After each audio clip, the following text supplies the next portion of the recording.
বাংলাদেশ পুলিশের ৪৩ কর্মকর্তাকে বদলি করা হয়েছে। এতে ৫ জন অতিরিক্ত ডিআইজি, ১৮ জন পুলিশ সুপার ও অতিরিক্ত পুলিশ সুপার পদমর্যাদার ১৯ কর্মকর্তাকে বিভিন্ন ইউনিটে নতুন দায়িত্ব দেওয়া হয়।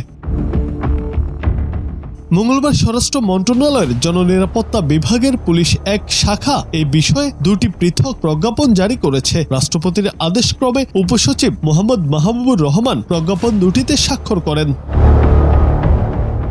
এতে বলা হয়, ১২ এপিবিএনের অধিনায়ক অতিরিক্ত ডিআইজি মোহাম্মদ আনিসুর রহমানকে ঢাকা মহানগর পুলিশের দায়িত্বে, হাইওয়ে পুলিশের অতিরিক্ত ডিআইজি মোসাম্মদ ফরিদা ইয়াসমিনকে ডিএমপিতে এবং এপিবিএন সদর দপ্তরের অতিরিক্ত ডিআইজি মোহাম্মদ হাসান বারী নূরকে চট্টগ্রাম RRF এর কমান্ড্যান্ট পদে বদলি করা হয়েছে। এছাড়া খোরশেদ ফরিদুল ইসলামকে ডিএমপি থেকে র্যাবে বদলির আদেশ বাতিল করা হয়েছে।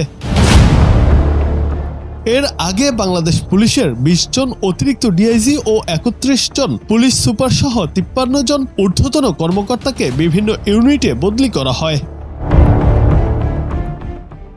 জুনায়েদ আহমেদ, বাংলা টিভি।